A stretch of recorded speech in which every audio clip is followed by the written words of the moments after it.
Cashflow Diary Podcast, episode 100.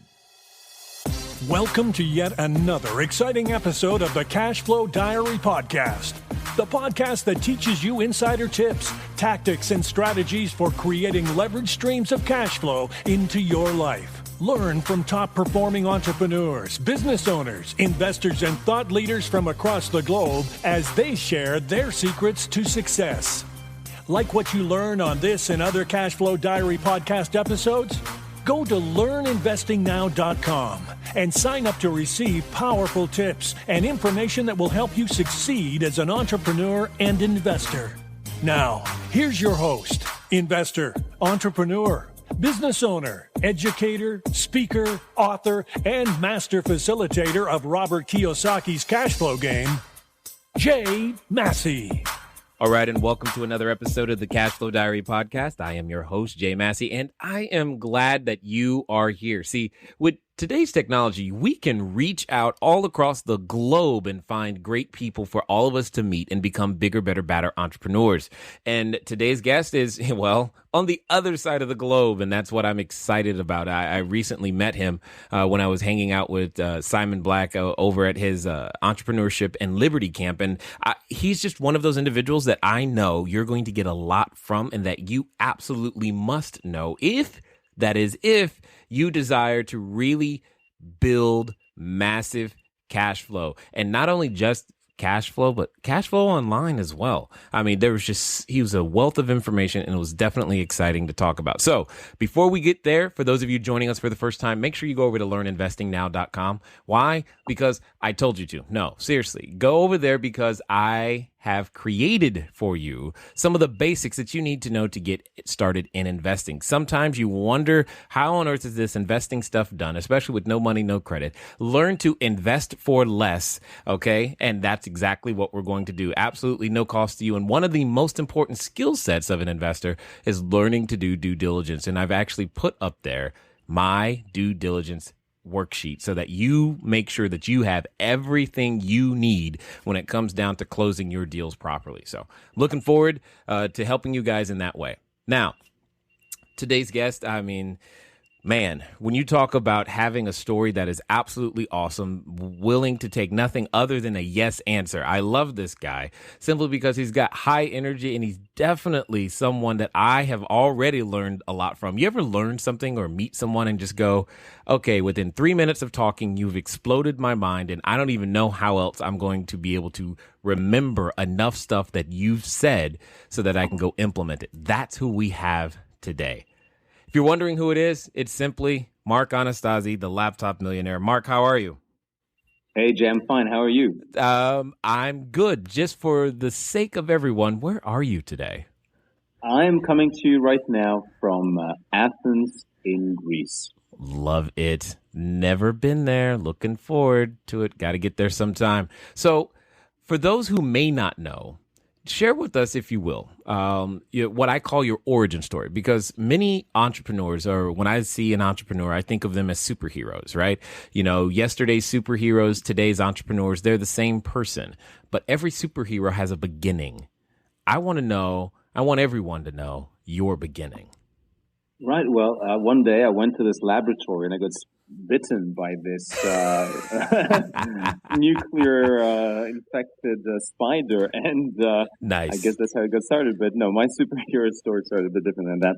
So I grew up in Greece, and when I was 18, I left because there was no jobs, and I moved to England to get try and find a job to get a better life, etc.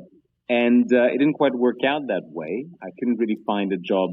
The kind of job that I wanted. So I ended up working as a security guard for 2 years. So between 2000 and 2002, for 2 full years, I was working as a security guard from 7 o'clock in the evening till 7 o'clock the next morning, like doing night shifts in Banbury, Oxfordshire, to the north of London. And I did that for 2 whole years, earning minimum wage. And during that time, because I wasn't earning enough money to pay for my living expenses, I ended up in £7,000 in debt, which is about $12,000 in debt in today's money. So at that point, I started doing some telesales to try to earn commissions to pay off my debts that really didn't work out. I worked there for 14 months, and I was getting into debt even faster. I only made one sale in 14 months of doing that job in telesales. And so by the time I was about 22 years old, I found myself with that, $12,000 in debt, 8 credit cards, and I lost my job. They fired me from that telesales job. Just one sale in 14 months, no surprise there.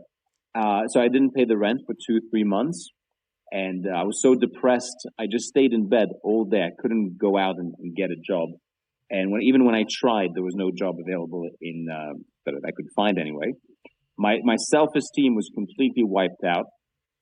I couldn't go back to Greece because my parents were in an even more difficult situation than I was. Wow. And my father was going bankrupt. My mom was getting kicked out of her apartment. They were divorced anyway. My sisters were getting kicked out of school. And I couldn't bring myself to go back with my tail between my legs and say, hey, I completely failed. The money you spent to send me off to the UK, well, that's gone. Plus, hey, I've got a surprise. We owe $12,000, right? And so I ended up, I got kicked out of that apartment. I stayed at a friend's place for a couple of nights, another friend's place for a few more nights, a third friend's place for a few more nights. But by the end of the 3 weeks, I couldn't bring myself to impose on them like that. They didn't have money either. And so I ended up taking shelter in an abandoned building in London. And we were about 20 homeless people living in that abandoned building. We were basically squatters. We were squatting in this building. We had no right to be there, but we were just taking over this building essentially. And I ended up living there for the next 5 months. So that's the start of the origin story. And one day I remember very clearly, I was surviving thanks to these credit cards, by the way. It was weird. In the early 2000s in the UK, they were sending credit cards to anything with a pulse. If they, by accident, they had your dog's name on a register somewhere, like you register online for something with your dog's name just for fun, you would get a credit card sent in the mail in your dog's name. It was that insane at the time. They were trying to get everybody into debt. Mortgages, home improvement loans, car loans, you name it. And so I was homeless with 8 credit cards. Wow. And one day I remember I just couldn't take it anymore because I had all this negative self-talk every day. But my brain was saying, kill yourself. You're pathetic. You're such a loser. You're lame. You're ugly. You're terrible. How could you let this happen? Your friends have jobs and they were in consulting and they're in investment banking. What did you do with your life? You were a security guard. You did telesales. You went broke. You're homeless now. Well done. Kill yourself. So I had this constantly 18 hours a day in my mind. Replay. I couldn't sleep at night even with that constant thing on my mind. And one day I just couldn't take it anymore. I just started running through the streets of London. And I remember very clear, it's pouring down with rain and I'm crying my eyes out and I'm drenched with rain. I'm cold. My lungs are burning because the air is so cold and I'm running. And I end up running into this cemetery called Old Brompton Road Cemetery. Very old cemetery. And I just wanted to be away from people. And I run to the end of that cemetery and there's nobody there. And I collapse amongst these tombstones. And I'm thinking to myself, that's it. I'm going to kill myself. I can't go on like this anymore. And I even had this thought, how practical am I? I could die, kill myself here in the cemetery. It would be less trouble for people. They would just push me into this hole in the ground right there. You're already there, so hey, convenient. Exactly. What a well-meaning young man. What a thoughtful young man. Exactly. How nice of him. You're right. And at one point though, I look up and I noticed this tombstone. It said, Matthew something, 1622, 1644. This kid died at 22 years old. About the age I was at the time. And it said something like, he was a baker or, I don't know, candlestick maker, whatever. 3 kids, something, that's it. And I thought to myself, what would it say on my tombstone? And I got angry in that moment because they couldn't say it. What did it say? Mark Anastasi, former security guard, dead. The end, That was it. I hadn't done anything with my life. And I got angry and I got up and I dusted myself off and I said, no, this is not going to be the end. This is just the beginning. I'm going to use this freaking situation. I'm going to figure out a way to turn the situation around financially, and then I'm going to devote my life to sharing with other people how they can do the same thing. So in that moment, I was like, G'ing myself up. I was trying to find meaning out of the situation. I was trying to find a purpose, something bigger to this. See, to get that inspiration, to get myself going. And I started delivering a seminar to these tombstones. I said, something I read in a personal development book, which was problems are not problems; they're just challenges. Just as you go to the gym and you push against tremendous resistance to build up your muscle. Challenges in life are the gym on which you sculpt your soul, on which you sculpt your personality, your character. This is here. This situation is here for me to grow and become bigger and better and badder, as you said at the beginning of this podcast. And I just made a commitment. No matter what it takes, I'm going to turn this situation around. And Jay, I walked back to that abandoned building, the freer I'd ever felt, and I had total, absolute certainty that things were going to change. I felt calm. For the first time in months, even years, I felt calm. Because even though nothing had changed in my outside circumstances, within myself, I had made a decision. And when you make a powerful decision like this, no matter what your situation like, you're getting divorced, you've lost somebody, you've lost your house, etc. If you just make a powerful decision that no matter what happens, I'm not going to give up until I get my outcome. This is my outcome, one, and two, I'll do whatever it takes to get to this outcome. Then nothing else really matters, and everything else kind of falls into place. It's like when you show the universe that you'll stop at nothing to get your outcome, the universe just gives you your outcome. Because a week later, I attended a personal development seminar, which was just about 1 kilometer away, so I could just walk to that seminar. And it was £300 to attend, about $500 to attend, which was a huge amount of money for me. It was basically the equivalent of basically food for a couple of months. I said, you know what? Screw it. If they're saying that they can change your mind and change your life and teach you about goal setting, etc., I've got nothing left to lose. And everybody was saying to me, Mark, forget about it. Don't go. They're just after your money. It's a scam, etc. It won't work. Who do you think you are, etc. I was like, you know what? Screw this. I've got nothing left to lose. I'm going to be there. You know what? I was there like 6 a.m., 7 a.m. in the morning. I was there till 10 o'clock at night, networking, asking questions, writing notes, taking notes on every single ounce of information. And I left that seminar. I went back to the place. And for the next 3 days, I did the mental exercises that they talked about. I identified that I had 44 limiting beliefs about money. Negative stuff circling in my head, things from my father, who's always broke. He was a journalist and he was always broke, never good with money. He would say things like, the only way to get rich is to bribe the Greek government. Or he would say things like, rich people are evil, greedy, exploitative people. We are good people. That is why we have no money. In other words, the subtext to that is that if you want to be loved by people, make sure you have no money. Right? Then people will sympathize and love you, etc. And if you have money, people will want you dead. They'll want your BMWs to explode in the streets and things like that. And my mother's belief was this: she's French.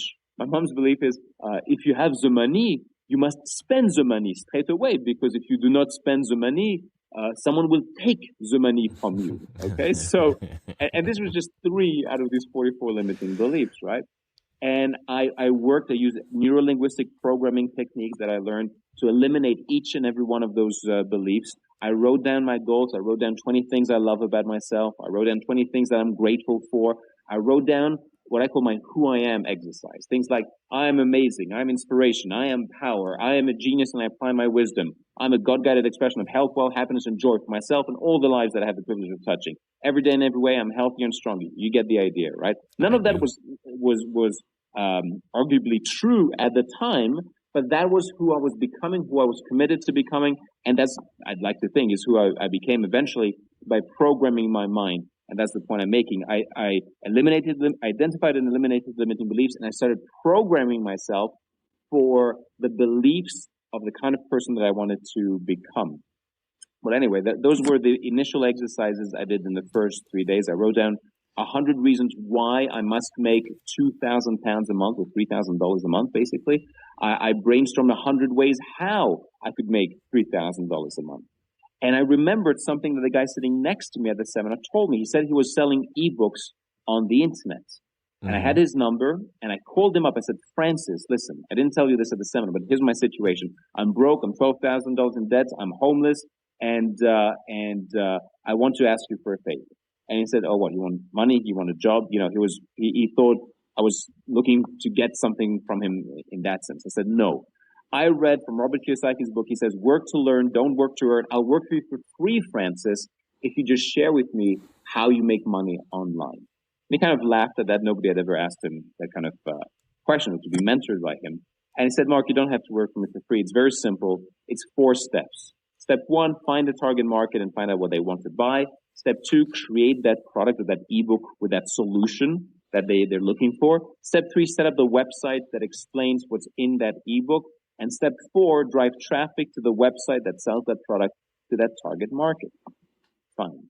So he basically gave me that outline. I said, how do you drive traffic? He said, Google AdWords. Go into Google AdWords, set up an account. It's free to set up an account. And then you just pay every time somebody clicks to get to your website. It took me the next 28 days. And Jay, I would basically go to one of the 4 or 5 local internet cafes that were there. I was staying in Earl's Court, where there was lots of hostels for like backpackers, young people, etc. Lots of internet cafes. I would go with my floppy disk. I would put my floppy disk into their computer. I would research online, write a Word document with information I found to write my first ebook and information about traffic generation, how to set up a website, etc. Save it to my floppy disk, go back to that abandoned building, sleep a few hours. I was working 16 hours, 17 hours a day, 18 hours, 19 hours, 20 hours a day. I did this for 28 days. And by the end of 28 days, I had a very crude web page up, which had a sales letter that I basically copied from somewhere else, and I changed the words, basically. It was on there. ClickBank was the payment processor. I signed up with ClickBank for $49, got my payment link so that the payments would go through ClickBank, and then every 2 weeks they would send me checks. And I started driving traffic with Google AdWords. With the first day, I made 0 sales. But the second day that my site was online, I made my first sale of an ebook at $67. Uh-oh. And I got the notification via Hotmail. I'm like, what the hell is this? What is this notification? Anyway, the next day I go back to the internet cafe. I'd made 2 sales that night. Because while I was sleeping in the UK, it was daytime in the US, and people were basically clicking on the ads and getting onto my page. And I was getting about 200 to 300 visitors a day. And so how it worked was that by the end of the week, I was making about 5 sales a day at $67. So every day I was making about $330 in sales, and I was spending in traffic, let's say 300 clicks at, what was that? Let's say 10 cents. It was very cheap. Wow. It was about $30 a day in buying the traffic and $330 a day or thereabouts in income. Some days it was $500, $600. Nice. In fact, very quickly, I launched another 28 ebooks. By 2006, I was making $460,000 a year in passive income from these ebooks. And but the cool thing is that within 28 days, or about, let's say, a month and a bit, a month and 1 more week, I went from 0 to having a $10,000 a month passive income stream. Talk about cash flow. Thanks to something I learned from the guy sitting next to me at a seminar. And people since then have kept asking me, Mark, how do I make money from ebooks? How do I make money from ebooks? How do I make money from ebooks? And I tell them, hold on, you're not listening to me. I said that I spent a whole, like almost a week working on my mindset, identifying my limiting beliefs, looking at negative things that my parents have said about money, eliminating those limiting beliefs, reprogramming my mind, doing 100 reasons why, 100 ways how. But people don't want to do that kind of work because it's dark, it's deep, it's negative. People don't like looking deep down in their subconscious mind to see what is preventing them from achieving success. They'd rather just look for the shiny object Ooh, ebooks. Ooh, make money with Amazon. Ooh, make money from cash flow from properties. Ooh, make money from options trading online. That's the exciting, shiny object syndrome kind of situation that people go through. They jump often from one to the next. But anyway, to answer your question, and I know it took a bit too long to answer this, but that is my origin story, if you will, my entrepreneur origin story. And although I kind of like the whole bitten by a spider story, Yeah, the bitten by a spider was already taken, unfortunately, but I hear where you're going. And for the sake of those listening, a floppy disk is something that we used to use, because I'm sure there's a whole bunch of people who are like, what's a floppy disk? They have no idea what that was. Sure. You can look it up. I'm sure Wikipedia, type it in Google, floppy disk, 2 words. We don't have those anymore, so don't worry about it. But you don't need a floppy disk to do stuff online. It's crazy to think that it was only 10 years ago. It was just 10 years ago, 2004. Floppy disk. But yeah, it's gone. Floppy disk no longer matters. Let me ask you this, Mark. Do you think, because I know right now with everybody right now, they're thinking, okay, Google traffic, it's not 10 cents anymore. They're thinking, okay, there's, that was 10 years ago. That's great. Just, do you think that opportunity or opportunities like that still exist for people today? I think actually today it's 100 times better. Back then, 10 years ago, people weren't comfortable with typing in their credit card details online. There wasn't things like social media like YouTube, Facebook, Twitter, Google+, etc. You now have access to over 1.5 billion people online for free, thanks to social media. We didn't have any of those things. Right. And now you can buy solo ads. Now there's not just pay-per-click advertising from Google. There's from literally tens of thousands of sites and services that offer pay-per-click traffic. So you can now get tons of traffic for free, and so I think the opportunity is there. It's even bigger. Now you have the Apple iTunes store, the iStore, whatever it's called, with over 200 million clients on there with their credit cards already registered. They just need to click on your product and they buy it. Amazon, same thing, 220 million customers with their credit cards logged into Amazon. We have now clients that start with zero money, zero capital, and very quickly they get to $5,000, $10,000, $20,000, $30,000, $40,000 a month in cash flow from selling other people's products. Are you tired of letting good cash flow generating ideas go to waste? Go to cashflowdiary.com/ready to apply for a complimentary, yes, that means free, one-on-one breakthrough session. Take action now. Go to cashflowdiary.com/ready. Again, that's cashflowdiary.com/ready. Before we get back to today's episode of the Cashflow Diary podcast, your host Jay Massey has some important insights to share with you. Okay, so let me ask you this question. How do you like the new sound? Because we hit episode 100, and I'm sure you probably already figured that out. We're just excited, so we're changing a few things up, and as you noticed here, the music is a little different. Hopefully you like it. You'll find it everywhere we are. And you also have more of me.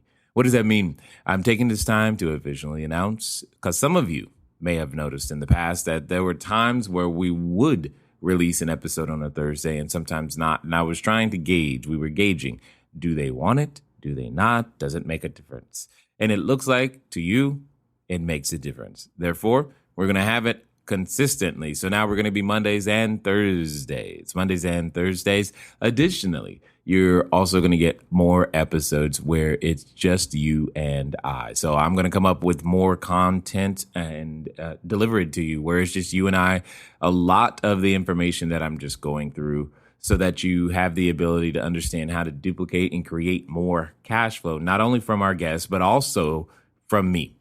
And what's really, really cool is that we're going to have a whole lot more fun as we continue to do so. So if you've ever listened to some of the beginning ones, you heard about some giveaways and we had quotes and we had all of those things. So a number of those things are going to find their way right back into the show simply because I believe you like them too.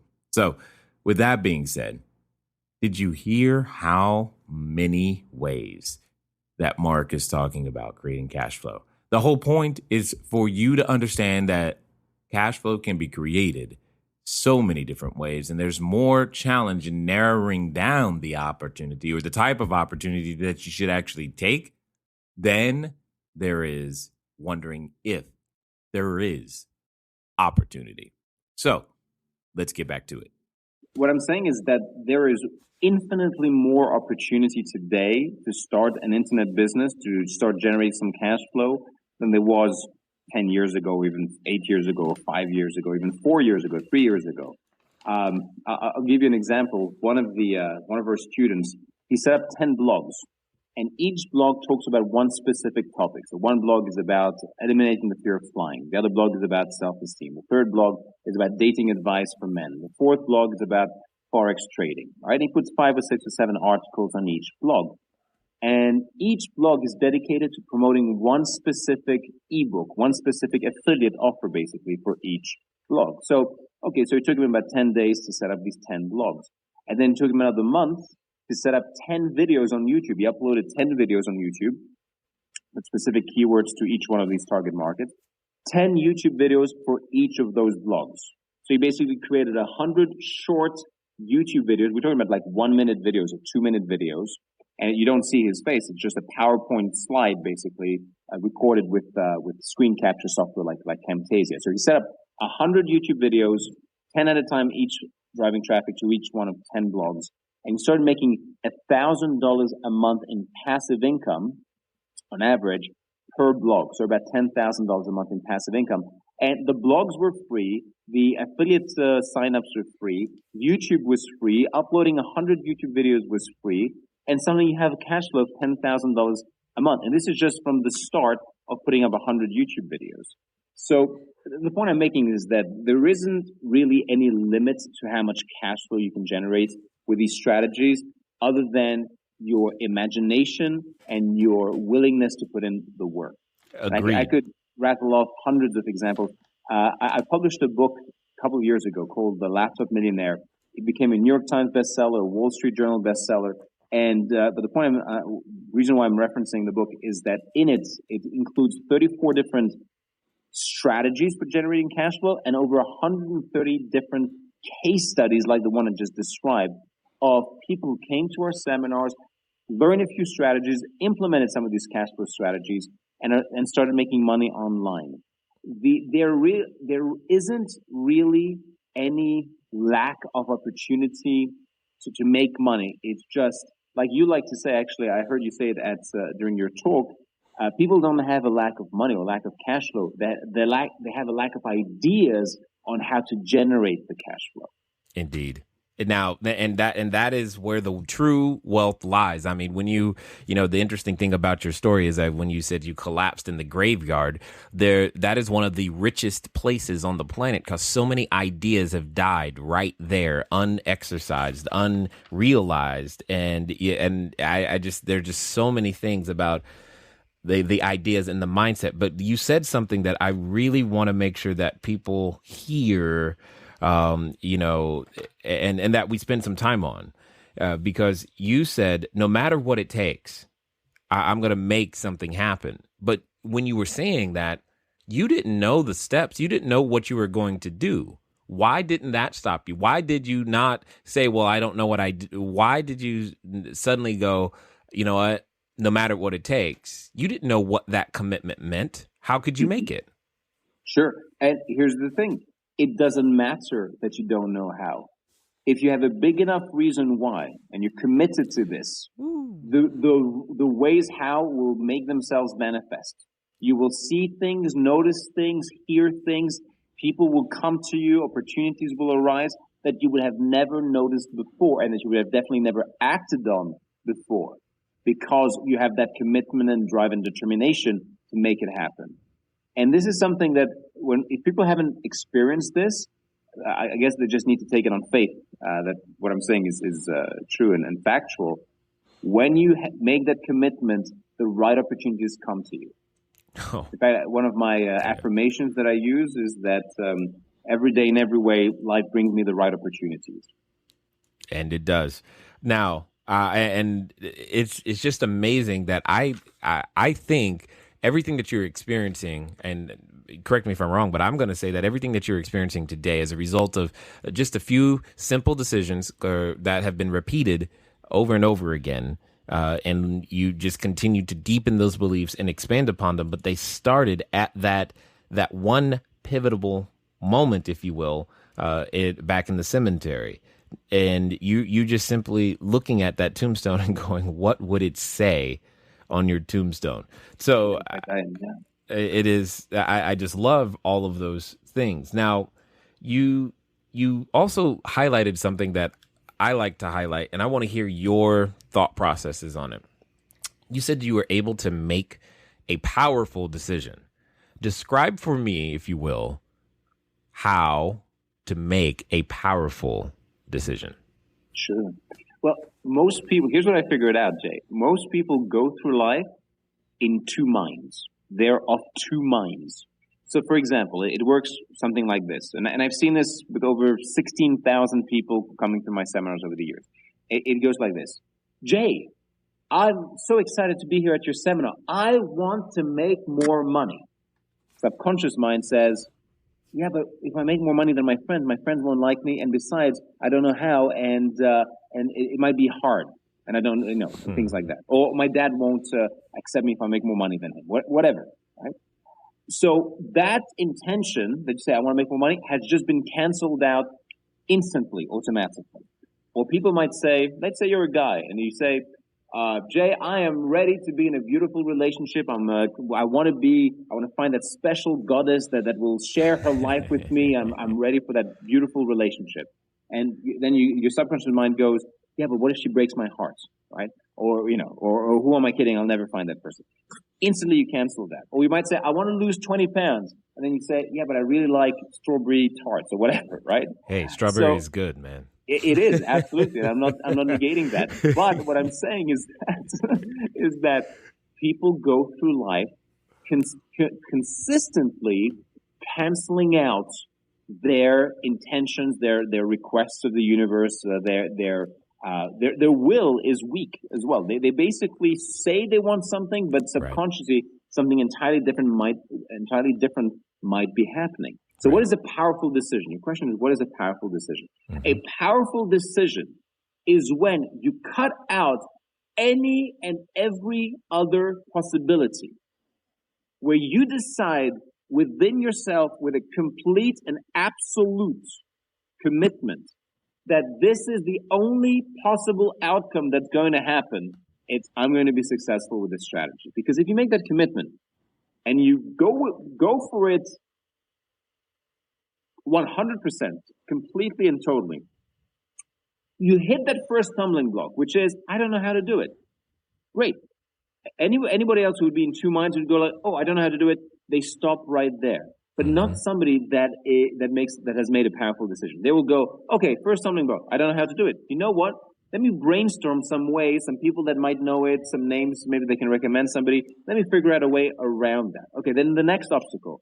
I don't have investment capital. Okay, well, let me go and ask people for investment capital. Let me find out how to get investment capital. Let me find out who do I need to become in order to attract investment capital. Let me find out how to write a business plan. Okay, next thing. Okay, I've got the investment capital. Now, I don't know where to find the right business or right property to invest in. Mm-hmm. You know what? That's okay. I'm going to go and find out. I'm going to figure out. Any obstacle that comes up, it's not even an obstacle. It's just something else that you need to figure out. Oh. Most people will never take that initial first step of even starting something, Jay. But then the majority of the people that do start something, they drop off at the first obstacle. It blows my mind how easy it is to become successful. It's been 10 years now. It blows my mind how few people we need to compete with, really. Right. Because 95, 96% of people, there's no competition because they drop off at the first hurdle. It's so much about that mindset, that determination. I call this the mindset of champion. I mean, many other people have called it the same thing, the mindset of champions. I am so in admiration of professional football players, soccer players, rugby players, basketball players, etc., the amount of will and determination and effort and work and discipline and waking up early in the morning and practice, push, work out, push up more, etc., self-sacrifice, etc., that has taken them to get to that level. Most people never see that and never even come close to applying that level of mental focus and determination that professional athletes have or exercise.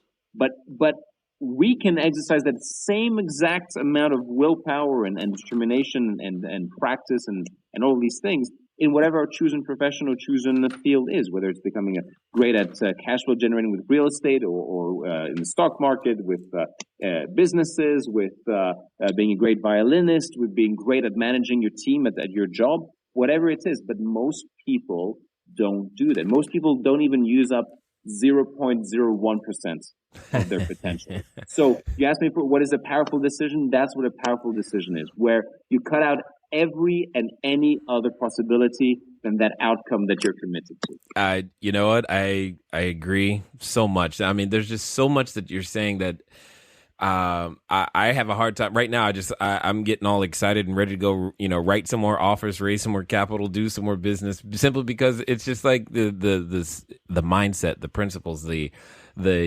state that you need to be in is the exact same, regardless of the discipline or the career endeavor or whatever it is that you're trying to do. If you want to be a great and excellent parent, this is the exact same stuff that must be done in order to make it happen. And let me ask you this. When it comes to the mindset piece, because right now there's probably an individual or two that's probably thinking to themselves, okay, all right, I get what these guys are talking about. What after you've got your mind correct and going in the correct direction, what do you think is the next most critical, important step? Well, I'll tell you what I did. I brainstormed lots of solutions. So I sorted out my mindset, identifying limiting beliefs, destroying them, reprogramming my mind with positive beliefs, etc., empowering beliefs about success and money and about myself. The next step was brainstorming. So I brainstormed lots of ideas. Most people, they're in a job or they're doing something, they have a shop or whatever, and then they have one other idea and they go for that other idea because it's the only option that they have. If you want to have a great idea, have many ideas. In Fortune magazine, once I read this article where they talked about the mathematics of innovation, or the new mathematics of innovation. Companies now brainstorm 100 ideas, hundreds of ideas even, in order for them to come up with one great idea for a product or a business venture, etc., joint venture even. And so the next step, once you got your mindset sorted out, brainstorm lots of ideas. Come up with 100 ways for you to make $1 million. Brainstorm 100 ways how you can make $10,000 a month or $20,000 a month. Brainstorm 20 ways how you can come out of the difficult situation that you're in right now. Brainstorm 20 ways how you can be happier. Brainstorm 20 ways how you can meet that special person in your life. So exercise that creative mind of yours. Use brainstorming exercises to come up with better ideas. And then once you've chosen, out of the 100 ideas, you've chosen like your top 3 ideas, for example, then you choose your top 1 idea. At that point, what I tend to do is I write a short plan. I brainstorm some more ideas about all the different things that I would need to do or learn or people I would need to contact in order to achieve that outcome. So, for example, if your outcome is to start a clothing business, for example, I would brainstorm things like, okay, I need to find fabric, I need to find a designer, I need to find distribution, I need to find somebody who's done this before me to become a mentor, I need to find a place where I can work, I need to find people who can sew this together, I need to find brainstorm some cool ideas about what type of clothing to do, I need to contact different retail stores, find out what they want, whatever. I have no idea about the clothing business, I'm just saying, I'm just hypothesizing here. Right. This would be a series of things that I might need to do. And then I just started doing this one after the other. I just started contacting those people. I started finding out more about this. And so exercising that creative power of ours, that I find is very important. And then you just follow those steps. You just follow your plan.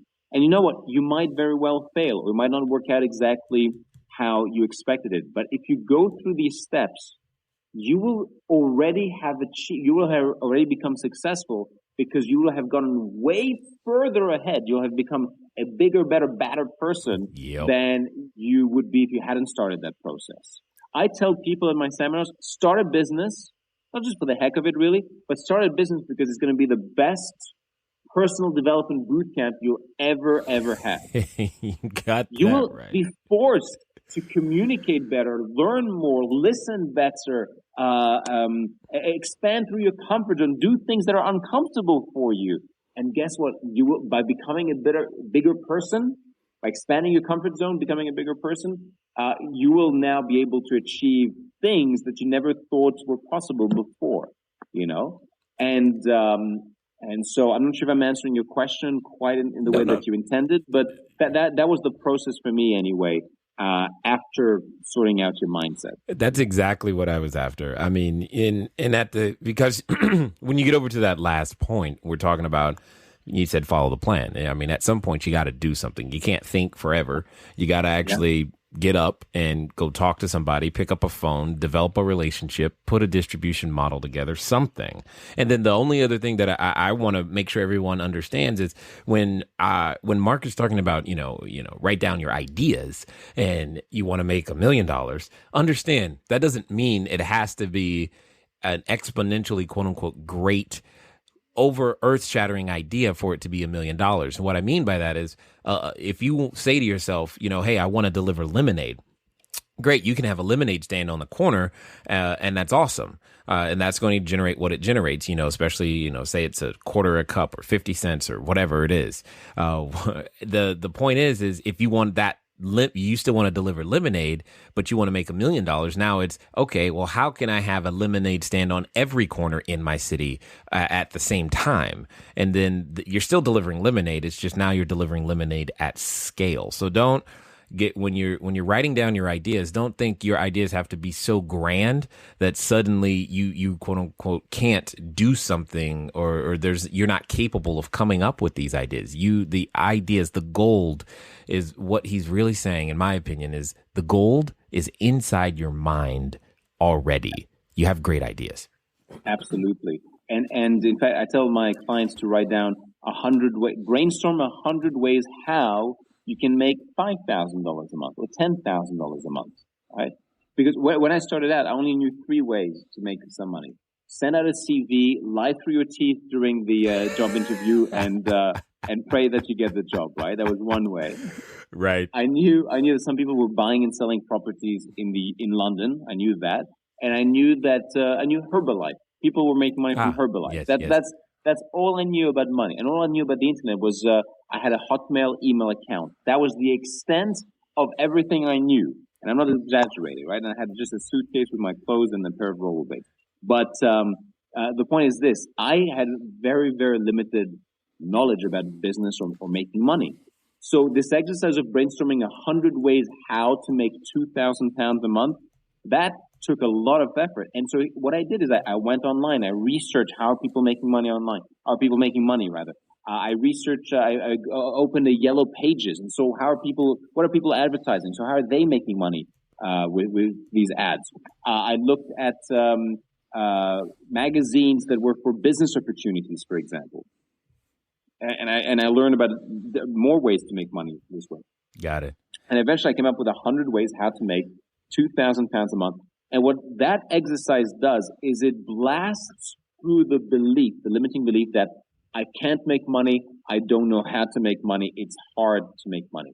Out of the 200 plus limiting beliefs that people have about money, negative beliefs about money, most of them fall into 2 main categories. One is money is bad, money is evil, people won't like me, my friends won't like me if I make more money, or it's not religious, spiritual, etc. if I make more money.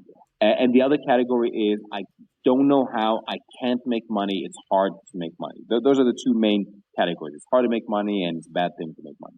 And so that exercise blasts through dozens of limiting beliefs around I can't make money, it's hard to make money, because then once you've finished it, you have black on white on your notebook or a journal or piece of paper so many ways of making money, you realize your brain goes, okay, I give up. It's easy to make money. I get it. There's so much wealth. There's so much abundance, so much opportunity to make money. And I tell people to complete that, figure out what problems do people have, what do people buy, and what solutions are people looking for. Instead of asking yourself, how can I make money?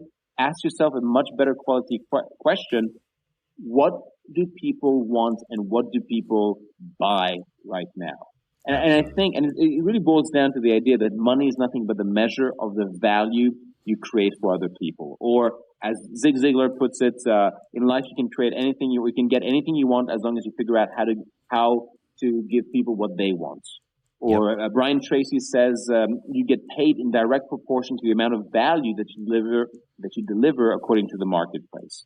Anyway, and there's many, many more quotes to that effect. And I believe that you, Jay, yourself, you say that the same thing. It's about the value. You look at real estate, if I understand correctly, maybe I'm paraphrasing here, but you look at real estate as how can I add value to the tenants? How can I add value to this community? How can I add value to these investors? Yep.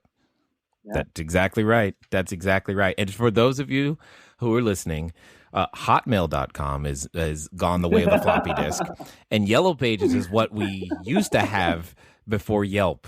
So just keep that in mind. I'm in my mid-30s and you've just made me feel old for the first time. I'm just letting you know all because see, there's someone going, well, I got to have Hotmail. I got to use Yellow Pages. They're like, where do you find Yellow Pages? I'm like, guys, these things they're gone. I'm sorry. No floppy disk, no Hotmail, no Yellow Pages. We have replacements for those these days. It is what it is. I know. It's funny how quickly technology changes, but I think that's also the thing that preserves our opportunity, because what you're saying in essence is that there's opportunity and information once you figure anything out. Whether it be how you could have an ebook on parenting, you'd have an ebook on starting a business online, an ebook on how to make lemonade. And so long as these things continue to change and evolve, and humans continue to change and evolve, I think this opportunity exists for quite some time. Absolutely. I mean, every day, every week, there's new breakthroughs in technology. There's new opportunities that come up all the time. But there's massive amounts of opportunity in old opportunities, let's say, in old ways of adding value. The thing with the internet, people think that he's making money on the internet. No. Or she's making money on the internet. No. The internet is just a medium to reach out to people. Right. I don't care if I'm reaching out to people with flyers, with billboards, with radio jingles, or with podcasts, YouTube, Facebook, direct mail. I mentioned direct mail, email marketing, blogs, etc. It's all the same thing. It's finding a group of people that have a problem, and then reaching out to them, communicating to them, saying, "Hey, I've got a great solution for you here." And so that mindset, even though, yes, Yellow Pages and Hotmail, etc., we can make fun of that, but the fact remains that that nothing has changed in those principles of wealth creation. Find out what people need and help them, serve them, deliver value to them. Investors want a better return on their money. Great. Let's put in some work and deliver that for them. Right. These people in this community, in this city, they need some better housing. Great. Let's deliver that for them. These tenants need better, whatever, heating, insulation, whatever. Let's deliver that for them. Yep. Yeah, you just figured out my entire real estate strategy right there. The secret is out, and there you go. Now all you got to do is execute it. Mark will be coming out soon with his book, How to Do Real Estate in 28 Days or Less. I can see it now. I can see it now. So for those that are listening and they're going, man, this was awesome, what would you recommend if they want more of you, more of your thought processes? Most importantly, is there a resource somewhere that they could get some training on uncovering and eliminating these limiting beliefs that you continue to bring up? Jay, I love helping people. I've got tons of free resources online. If you go to freedvd.tv, you can get a free DVD off me. You just need to pay a bit of shipping. That's freedvd.tv. Valued at $97, yada, yada, et cetera, et cetera.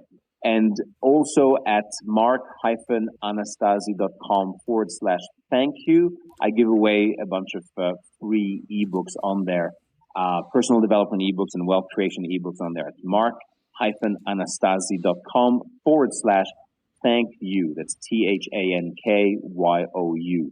Thank you. And also at mark-anastasi.com/21 secrets. It's mark-anastasi.com/21 secrets. I give away a free ebook titled 21 Millionaire Secrets that will change your life. 21 Millionaire Secrets that will change your life on that site. So those are a few resources that people can download. And I just want to add one more thing. We're talking about adding value, and most people simply don't think like that, and that's why often they're broke and why their life doesn't work. Most people go through life with a mindset of entitlement, which is they feel they're just entitled to be taken care of by the state, by their parent, by whoever. They feel entitled to just get stuff. They want to take stuff, and that's the reason why they don't really get ahead in life. So the mindset, if you adopt a mindset of how can I deliver value and help people, provide solutions for people, and then feel grateful for your life, that is the mindset of super successful, highly wealthy people. An attitude of gratitude and the mindset of how can I deliver more value. Nice. I think if we keep going, we're going to end up with like 12 episodes in a seminar right here, right now, because you and I, we could talk about and deliver this for hours, and I know that. I definitely appreciate the time that you've invested here with us today. I believe this episode is one that they're going to take. You guys go take notes and rewind it, listen to it again more and more. Mark, one last thing. If that person right now, let's say they're having their graveyard cemetery moment right now, and they're listening, what would you say to them? And you know what, Jay? I get that question in different variations every single day, especially since the book came out. People write to me all the time saying, Mark, I'm in an abusive relationship. I have no money. I can't get out. What should I do? Mark, my wife just left me. I have 2 small children. I'm $80,000 in debt. What do I do? Mark, my wife has 2 jobs. I have 2 jobs. I can't use my hand anymore. We're going to lose the house. We're $80,000 in debt. What should I do? And the reality of the situation is this, and I hate to be so brutal about it, but your mindset about money and about yourself, maybe even self-esteem issues, are the reason that you are in this situation. So what I recommend and you can change things very, very rapidly, but it needs to start with a mindset change and then look for a strategy. Because everybody's looking for, Mark, how can I make money quick? Jay, how can I make money quick and easy, right? First, work on your mind. Spend 3 days, even 5 days, identifying your limiting beliefs about money. Write down the end of the sentences. The worst thing about money is ... or I can't make a lot of money because ... or I hate rich people because ... And identify what did you hear about money when you were growing up. Exercise number 2, write down 100 reasons why you must make $5,000 or $10,000 a month or $3,000 a month. Exercise number 3, brainstorm 100 ways how you can make $3,000 or $5,000, $10,000 a month. But 100 ways how. Go all the way to 100 ways how. Go all the way to 100 reasons why. And do not stop until you get to, it might take you 2 or 3 days, but do not stop until you get absolutely to 100 reasons why and 100 ways how. Don't stop at like 52 reasons and 12 ways how. Do go all the way. Then, out of the 100 ways how, you will find a brilliant idea to get you out of this situation. Start calling people up, ask for some help, figure out how you can implement this plan, and normally the rest should take care of it. There's other things as well, but programming your mind for success, do your affirmations, use subliminal software to program yourself on your computer screen, do visualization exercises as well. But basically, instead of focusing on you being a victim and all the bad things that have happened in life, focus on, write down the 20 things that you're grateful for, the 20 things that you love about yourself, the new person that you want to become, the who I am exercise, right? Write down your affirmations, etc. These are the things that actually change your life. Yeah. Because here's what I see. People are in a difficult situation and then they go, okay, I've got to quickly make some money. I'll go and buy some real estate, or I'll go and do some multi-level marketing thing, or I'll go and start an internet business or a blog or sell on eBay, etc. And you know what? 3 months later, 6 months later, a year, 2 years later, they're in exactly the same situation they were before, and even in a worse situation, because they didn't actually deal with what's happening in their subconscious mind. So, Jay, that is my recommendation to people in those cemetery moments and those times where they're close to committing suicide or what have you. And God knows there's 350 million people suffering from depression around the world right now. My advice is this: actually look deep down in your subconscious mind, do these exercises, dredge up all this negative stuff in order for you to eliminate each and every one of those things. The answers are in these free ebooks that I'm giving away. Please read this ebook, The 21 Millionaire Secrets That Will Change Your Life. And so that's my advice in a nutshell. Awesome. Thank you for being here, sir. Thank you, Jim. All right, ladies and gentlemen, you know what it is? It is that time. It's that time where you get to prove that you are ready to move at the speed of instruction. You've been given a number of resources, and let me remind you that they're free. They cost you no money. They cost you time. Are you really ready and willing to face what it is that you know has been holding you back? And I'm saying to you that Mark is here to offer it to you, and he's given you many places to go. Free DVDs. .tv. That's kind of cool. I bet you there's some more information there that'll have some more actions that you can go take and make things happen. Remember, asking those better questions will get you better answers. I look forward to talking to all you guys soon. Until next time.